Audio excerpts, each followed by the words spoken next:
my year of greatness, my year of how far have you gone? Today is day 28. So if you have 365 pages to fill, no, this is a leap year, right? So if you have 366 pages of book to fill, by today you should be filling page 28. Hopefully you're not on page 2. But let me say this, without knowing all of you, I can tell you categorically that some of us have even forgotten what they promised to do this year. It is very natural. But I'm here to remind you. Our topic for today, just projects. Our topic says, ready, fire, aim. Ready, fire, aim.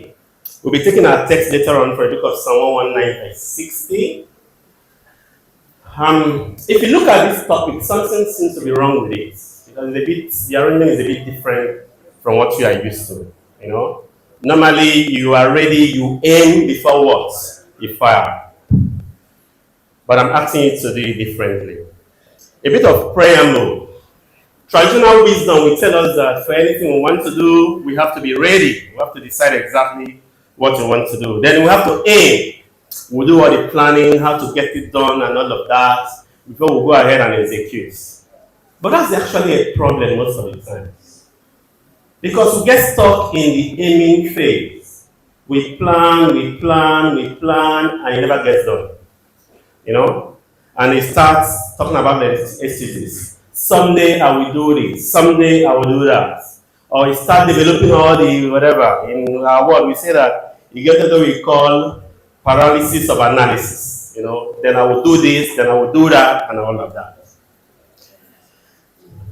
Because that's usually the problem. There's an Igbo proverb that says that when the birds are flying without perching, then the hunter will start what? Firing and start aiming. So these are different times and will require different measures. So you are taking the authority today from me and from God that they can actually start what? Firing without aiming. I can tell you that why this sounds like it's counterintuitive, most of the times anyways, there's never a perfect time to get anything done.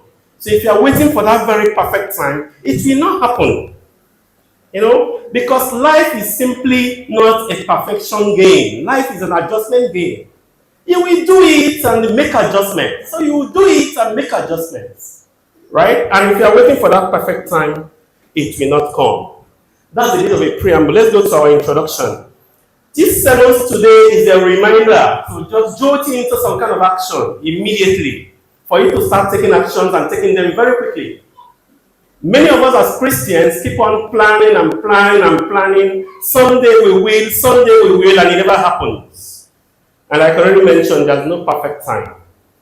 Somebody once said that you don't have to be great to start, but if you want to be great, you have to what? Start. One guaranteed impossible journey you ever have is the journey you never begin. And life is about starting to show up while we make the adjustments. Our Christian faith is about taking actions. I don't know if any of you has bothered to find out. Everything we see in the Holy Bible is about taking action. No wonder the Bible says that faith without work is dead. And in Matthew 5:47, the Bible tells us, he asks a question, what do you do more than others? When he was making comparison and how you can go ahead and forgive your enemies, he was giving examples that there are a lot of things some believers are doing already. So if you're a child of God, what do you do more than others? So Christianity is a doing religion. It's not about talking. In Matthew 7:24, the Bible says, therefore, everyone who hears this word of mine and puts them into action is like a wise man who built his house on the rock. What does that mean? There are lots of promises of God. You will never have them materialize in your life because you have not what? You have not done anything about them. He says those that put them into action that actually will get the benefits.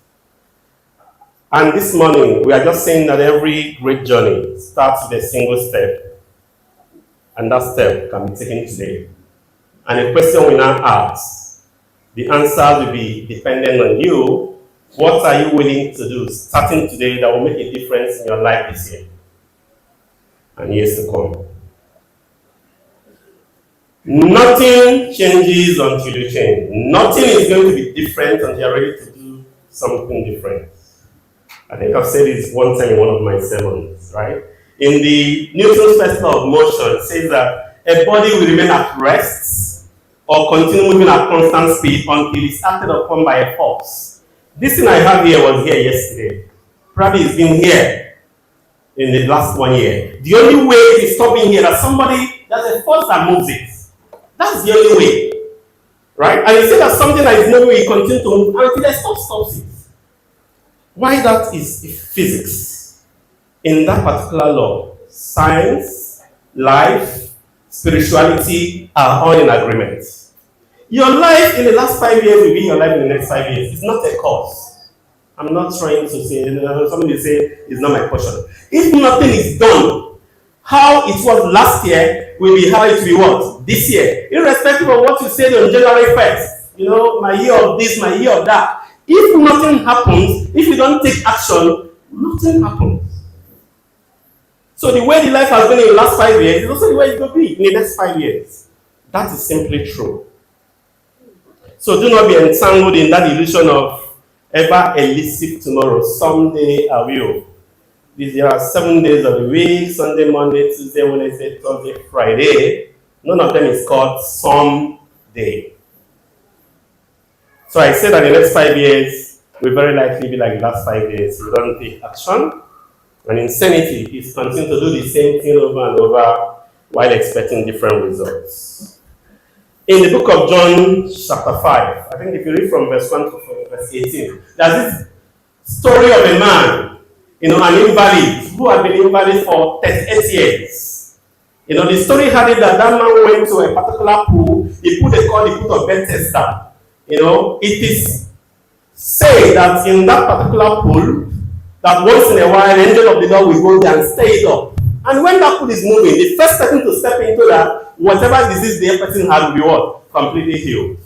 But this man who had been invalid for 38 years remained in that pool, I don't know for how long, and every day he was struggling because he was disabled. When it was almost at the first to go, right? Anytime that pool moves, he will not be able to get there until Christ met him. And he narrated his story. There's a question Christ asked him in John 5 verse 6. He said, do you want to get well? Once again, I'm not trying to abuse you. Do you want to get well? What are the things you have struggled on these many years that you want to do something about this year? And when it looks like you don't have the power to do anything about it, have you asked Christ? Or rather, he's asking you, do you want to get well?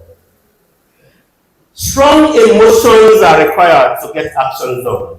That's the reality. Most of the difference on things are things we find important, things we feel strongly about, things we are worried about. Those are the things we focus on. So emotions are very powerful. So there are strong emotions and ingredients for us for taking action. And I mentioned some of these emotions. One of them is decision. Every day we are struggling with indecision. So when you get to that time when you say, I have decided to do this, that will make a difference. Okay, I think I will decide to continue without the power. All right? So it will make a big difference the day he says, I have made up my mind. That's a strong emotion.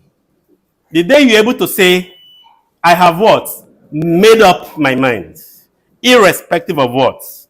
That's the emotion of decision. Another emotion that we are faced with is what we call desire. Desire is wanting something bad enough. There was a story, I can't remember one scientist that said the son was telling him what he wanted to do. And he took him to the river. And he put his head inside the river. The young man was struggling. After a while, he let him up. He said, If you want to do this, the way you wanted air while you were inside there, you need to want it what? That air, bad. How badly do you actually want it done? That is the emotion of desire. Desire is what comes from inside of you. Desire is about you. Desire comes from inside. And desire is probably triggered. I hope and I pray that this sermon this morning can trigger you into taking some actions. Whether it's a book, a conversation, or a sermon, whether it's a good or bad experience, things will make us to desire to what? To do something. To want that thing strong enough to the point that we'll take action. The stronger of the emotions I can think of is what we call resolve. Resolve, and that's where we get our resolution from. But most times when we're talking about resolution, we are simply playing, have a brainwave. I will do this, I will do that. After that, you forget. Resolve is when you get to the point and say, I'm promising myself that no matter what happens, this is what I'm going to what? Do. Resolve is when you say, I will. And when you mean it. Almost like, I do it or die. This is definitely what I'm going to do. Those are emotions that are required in taking actions. One of them that seems to be negative says disgust. Disgust is when you are intensely dissatisfied with your current situation, where you say, no, I'm done. My life can no longer be what? Like this. I have had it, and I'm no longer going to continue this way. Disgust was what happened to the prodigal son. When he remembered and he asked himself, he said, how many of the higher servants in my father's house were enjoying decent meals while I'm here sharing meals with pigs? That is disgust. Disgust have made a lot of people take actions. Disgust have made some wives, tell themselves, no, I'm tired of arguing about money. Whether the money was enough or not, I'm going to make my own money, right? I'm not talking about my own wife, but that's also probably not so different, right? So disgust is when you're very tired and say, no, I have to do something about it. I'll share a personal story. Sometimes I'm a bit worried about sharing it, but I'll share it anyways. I make jokes that my parents were so unalike, if there's anything like that. My dad and my mom were completely different. My dad was generous self-thought. My dad could give everything out.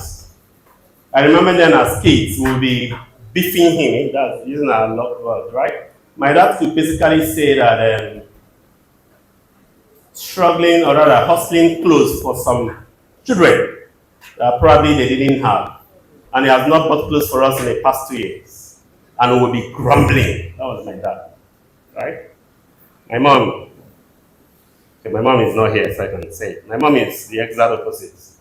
If you get anything from my mom, then yes, you will know yourself, you've tried. Yeah? You know that, say you don't try. You must convince her beyond all reasonable doubts that you will die if you don't get that thing. So, something happened in the course of my university. While I was leaving secondary school, my dad had a business setback. It was duped. It was the first time in my life I heard the word 419. So by the time I was in the university, the money person was my mother. He wanted money, he would go to my mom. So year one passed. By the year two, that was the first time I was going to do anything that required money. In year one, I got free accommodation. As a good boy, I did all the considerations. I wanted something that would not be too expensive. I got one of my friends from secondary school. We got just a basic room. The amount then was 7,000 naira. So that means that each person will bring what? 3,500. After discussing with my mom, she gave me 2,500 and said I should manage it. I don't know if you are smart enough to know how to use 2,500 to solve a problem of 3,500. But that's what she told me to do. And I was telling myself, is what I'm going to do with this woman for the next 4 years of my life. I remember I was going back to campus that don't bother how that story ended. between myself and my mother. And I was going back to school that day, and I got to a particular place they call New Benin. For the record, I was in Uniben and my house was also in Benin. And I saw this lesson center. I must have been passing there many times, but that day I really noticed it. I told myself, but even though you've not taught anybody before, but it's something you are sure you can do. I walked in there. When I got there, I told them that I will help them take physics, chemistry, and mathematics. They told me not to worry because they already have people. I told them they don't know what they will be missing if they don't get involved, right? That I had, and I wasn't just joking. I believe what I was saying, maybe a bit of arrogance too. I had a perfect score in those subjects. I had A1 in physics, chemistry, and maths. And by the way, I'm not trying to show. It's true, it happens. So I told them, see, this subject in question, the way I'm going to take it will be like nobody ever. Long story short, they offered me the opportunity. And in few weeks, I was about the most popular person in that particular school. That was the end of my money problem in the university. I didn't need, at the stage my parents were worried, why is he not asking for money? Has he joined bad gangs or something like that? Even though there were people that owned cars, but I would tell you that I was almost a big boy. In final year, I bought a personal computer. That was a big deal those days, And I didn't just pay for my projects, I paid for my friends also. That's what it takes to be a big boy. Now, I could tell you that the people got excited after they were like, oh, they want to convert the lesson to school, they want to be a partner. I said, please don't try it. This was a stopgap. I know the teacher, this one just survival. That lesson center was one of the big schools in Benin. The guys are doing well, but I know that's not my calling. What was it? Disgust. I just told myself, I can't continue with this. So strong emotions are required to take action. In the book of Deuteronomy 30:19, and the Bible said, this day I call the heavens and earth as witnesses against you, that I have set before you life and death. Most times our decisions are about what? Life and death. Blessings and curses. What exactly are you deciding to do? I want to speak briefly about what we call the law of diminishing intents. That word wasn't coined by me. I saw it somewhere. I can't even remember who coined it. But it's in quotation because that law doesn't exist. There are things like law of diminishing returns, proof and all that. This law doesn't exist in reality. But it's trying to explain something. No matter how strongly you feel about certain actions, no matter how strongly you feel about getting something done, there's a tendency that after a time, that feeling will continue to wane. The intention will continue to diminish. Right? If you know that, somebody is saying yes. Do you want to do this among me? If you know that, you will know that the time, because you feel strongly about something today, doesn't mean you're going to feel strongly about it what? Tomorrow. If you know that, then you are likely to set some discipline where the idea is hot and emotions are what? Strong. There are things I do personally. Maybe somebody tells me his or her story, and I feel so moved to help. And I don't have money. I know that by month ending, I will have money. I can tell you, don't worry. On the 25th, on the 26th, I'm going to give you 20,000 naira. Do you know why I do that? I know that if I don't commit myself to it, other things will come up. And after a while, after all, everybody has problem. You will manage, right? So if I make that commitment, because I have shame, I know that because I have already made the commitment, I'm going to what? Get it done. So your intentions will diminish. Your emotions will wane. Those things you desire, those things you decide, those things you whatever discuss, after a while, it will stop making you angry anymore. And life continues the same way. So that is the point. You set up a discipline to make sure that those emotions don't what? Diminish. In the book of Acts, chapter 26, verse 28, I like the King James Version. It says something about the exchange between Paul and Agrippa. And Agrippa said, almost that persuaded me to be a Christian. Almost that persuaded me to be a Christian. You don't know, whatever Paul said then actually bothered him. But I don't think he bothered him after 1 hour later. You have to convince himself just somehow about it. The law of diminishing intent simply says that your intentions will diminish. So when to take action will be when the idea is hot and when the emotions are strong. Even though this sermon is about starting immediately, I want to tell you that it takes discipline to continue. Sometimes we start, the next day we stop, and before you know it, you forget about it. So you need to have a self-discipline. Self-discipline is the ability to push yourself forward, stay motivated, take action, irrespective of how you are feeling. So I took this as a full teaching with the youth at some point, self-discipline. I took so many quotations, but there's one of them I tell them I love the best. It says that in life you have to choose one of two pains. Is that you choose the pain of discipline or you choose the pain of regret?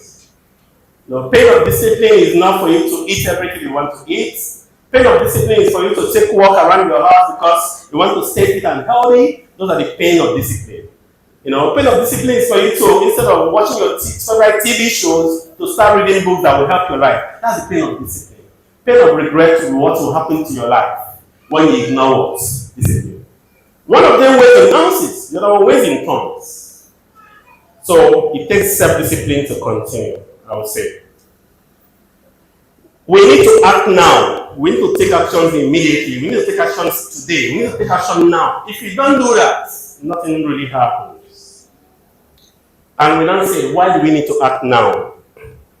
Our text, which you never really read, says, I will hurry without delay to obey your commandments, O God. That's what Psalm 119, verse 60 says. And I said, words are not enough. Actions and results are exactly what actually what eventually matter. There was a story about two sons of a man who their father sent them an errand. One said, I will not go. The other one said, don't worry, father, I will go. The story had it that the one said he will not go, eventually went. And the one said he will go did not go. And the question there is, out of these two sons, who has done his father's will? It is not about words. It's about what? Actions. No wonder we are told to be doers of the word. But words sound better to our ears, I read something somewhere. This one, okay, where's Rashid? This would have been better told by Rashid because I know those kind of stories are not my kind of calling. A man was writing a note to the love of his life, and he wrote something like this. He said, Dear Jane, I'm going to climb the highest mountain for you. I'm going to swim the deepest ocean for you. I will even give my life for your sake. I will see you tomorrow if it doesn't rain. Somebody who cannot enter rain, to see the word of the life, right? But is ready to swim the deepest. Those are words. I hear that sisters and women like hearing those things. But if I will become the president, it will be punishable by law for people to say things that are not ready to do anything about. Right? Words and words and no action. Why act now? You act now because if you don't start, you will never know what works. And even if it doesn't work, when you're starting again, you're not just starting. You're starting from a place of what? Experience. The man that invented light, Thomas Edison, he said he did 4,000 experiments. That he did not fail 3,999 times. He simply found 3,999 things that didn't work. Why do we need to act now? We act now because we don't even know how much time we have. We act now because we don't even know how long those opportunities will be. We act now because the person we are trying to do this for, we also don't know how much time the person has. So while we are still here, let's do what we are supposed to do. Yesterday, we buried our dear sister, Amen.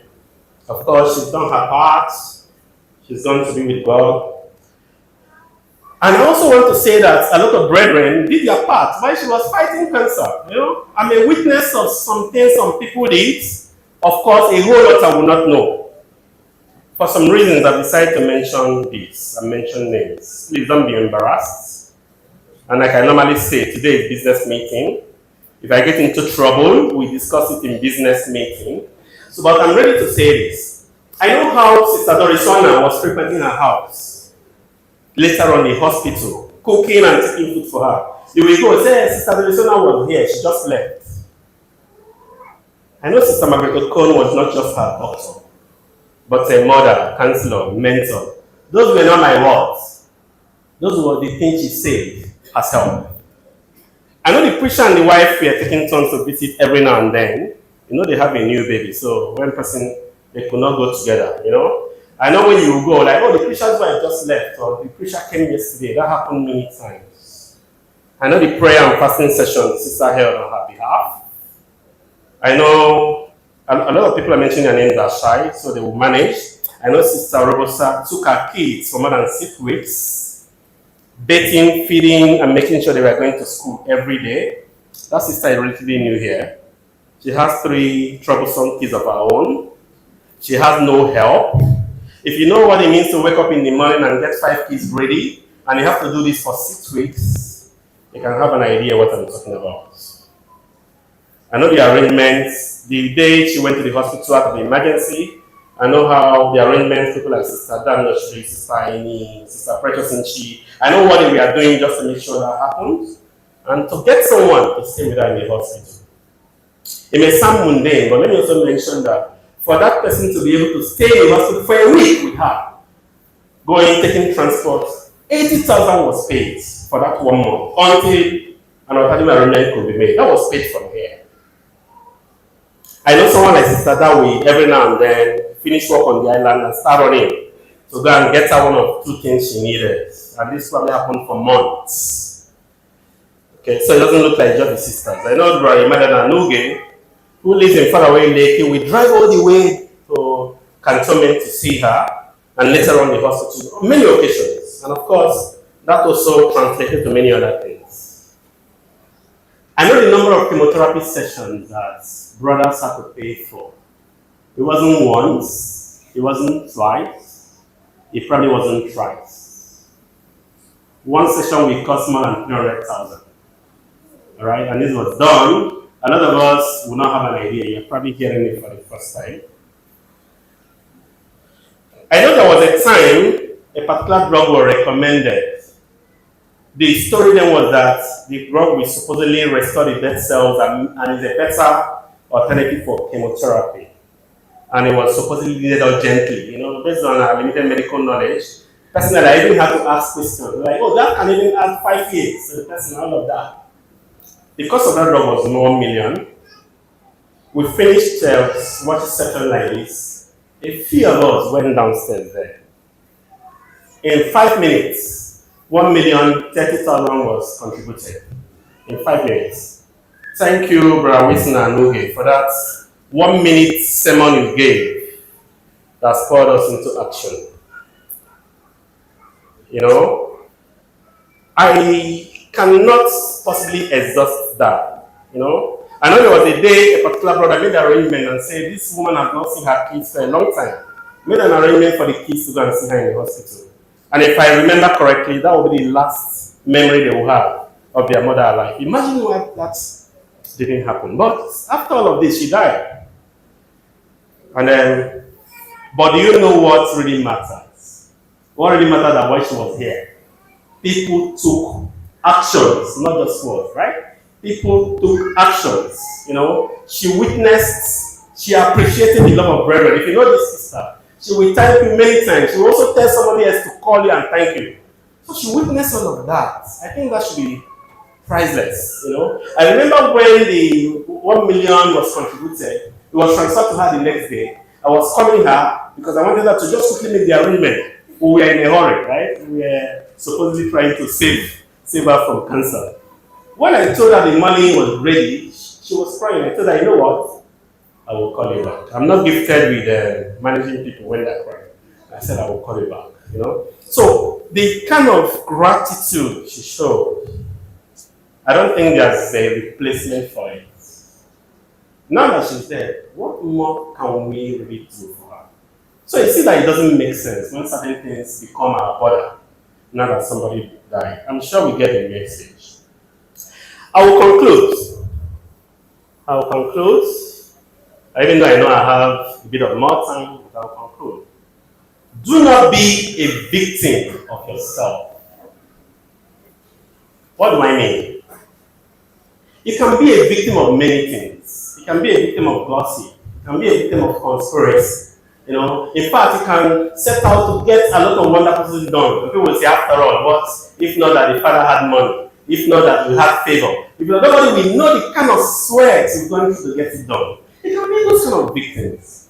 But imagine when you are the one on your own, sabotaging your own progress. Don't be a victim of yourself. Do not live a nonsense life just because you are not willing to take actions that will turn your life around.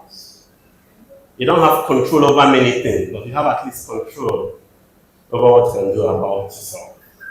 I'll ask us a few questions. In conclusion, the first question I have is why? Do you have enough reasons? Do you have enough reasons? They want to call white power. If you know that this has to be done because of how important this is, if you have enough reasons, you will do the most incredible things. You will walk through fire to get something done. If you have enough reason, if you say, no, I have to do this for my children, I have to do this for my mother, I have to do this for my father, I have to do this for myself, I have to do this to make heaven. If that why is strong enough, you will do it. The next question I have is, why not? Why not may be the answer to the first why. Why not could also be, why don't I try and take these extra steps? Why not I take these extra steps if I know that to make my life better? The third question I have is, why not you? Why not you? People have done so many things to turn their life around. People have done so many things to come out from a life of mediocrity to a life of excellence. People have, overcome different kind of habits that have kept them down for years. They woke up one day and say, not ever again. Most of these people had less talent than you are. Most of these people had less opportunities than you are. Most of these people don't have God. So why would the sons and daughters of the king now be living lives of mediocrity? Why not you? The last question I have is, why not now? Why not now? Don't postpone your better future any longer. Don't any longer. Today is the time. Now is the time. Start those things. Start those projects. Read that book. Write that book. Do all of that. Last year when I had a very extensive discussion with Sister she gave this wonderful story about her life and cancer. I told her, do you know this thing you just said, right, can turn the life around? I told her, you are going to write a book. The Sunday she died, I was sitting with the brother. I was trying to tell him things that could motivate him because he told him life has lost meaning. I started forwarding him some of the chats I had with his sister. And he responded and said, that book you could discuss, she actually started writing it. And he said something, I'll make sure I finish the book. Why not now? Do you really know how much time you really have? And on this basis, I'm also asking, for those that are yet to recognize the presence of God in their life, for those that are yet to accept Christ, why not now? The topic says, ready, fire, aim. I cannot find a more perfect example of that topic than what happened in the book of Acts chapter 2, on the day of Pentecost, when we are told 300 people were added to the church. They have no idea what it means to be Christians. They accepted baptism, and they were then what? They were told they were added to the church and they were continuing their apostle doctrine. They don't have an idea. So you don't stay outside Christ to learn how to be Christian then before you now accept Christ. Why not now? I know the song. They normally don't believe that I can sing. You know the song we normally talk about. I will say, why not now? Why not now? Why not unto Jesus now? Why not now? Why not now? Why not unto Jesus? May the good Lord bless all of us in Jesus' name. Amen.